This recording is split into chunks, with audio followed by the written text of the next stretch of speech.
السلام علیکم۔ آج کی اس ویڈیو میں ہم ایک عظیم آزمودہ وظیفہ شیئر کرنے والے ہیں جو صرف 7 دن میں اولاد کی خوشخبری دے سکتا ہے۔ انشاءاللہ یہ وظیفہ خاص طور پر ان لوگوں کے لیے ہے جو بے اولاد ہیں، جن کی اولاد کی تمنا پوری نہیں ہو رہی۔ اگر آپ بھی اللہ کی رحمت چاہتے ہیں تو اس وظیفہ کو اخلاص اور یقین کے ساتھ کریں۔ ویڈیو کو اینڈ تک ضرور دیکھیں کیونکہ ہم وظیفہ کا صحیح طریقہ اور کچھ بہت ضروری باتیں بھی شیئر کریں گے۔ سورہ مریم ایک بہت ہی مقدس اور عظیم سورہ ہے جو ماں باپ کے لیے رحمت اور برکت کا سبب بنتی ہے۔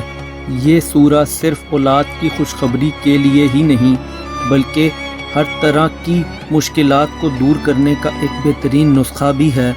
بہت سے لوگوں نے اس وظیفہ کو کیا اور ان کو اللہ کی طرف سے اولاد کی خوشخبری بھی ملی ہے۔ آپ بھی اس کو اخلاص کے ساتھ کریں، انشاءاللہ اللہ آپ کی دعا ضرور قبول کریں گے۔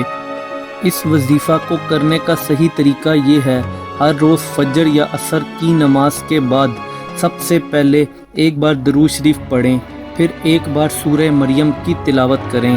تلاوت کے بعد 101 مرتبہ یا وہابو پڑھیں۔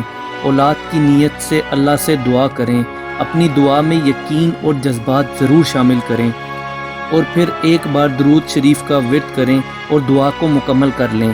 اس وظیفہ کو 7 دن تک لگاتار ایسے ہی کرتے رہیں اور پورے یقین کے ساتھ اللہ سے دعا کرتے رہیں۔ وظیفہ کرتے ہوئے اس ضروری بات کا بھی خیال رکھیں، ہر شخص کا تجربہ مختلف ہو سکتا ہے۔ کچھ لوگوں کو بہت جلد اولاد کی خوشخبری ملتی ہے جبکہ کچھ کو تھوڑا وقت لگتا ہے، لیکن صبر اور یقین رکھنا بہت ضروری ہے کیونکہ اصلی مدد صرف اللہ ہی کرتا ہے۔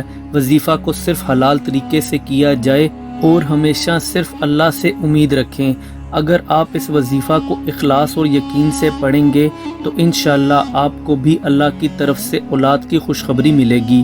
اگر یہ وظیفہ آپ کو پسند آیا ہو اور آپ چاہتے ہیں کہ یہ ویڈیو اور لوگوں تک پہنچے تو ویڈیو کو ضرور شیئر کریں، اور اگر آپ کا کوئی سوال ہے تو نیچے کمنٹس میں لکھیں۔ اللہ پاک آپ سب کی مرادوں کو پورا کرے اور آپ کی مشکلات کو دور کرے، آمین۔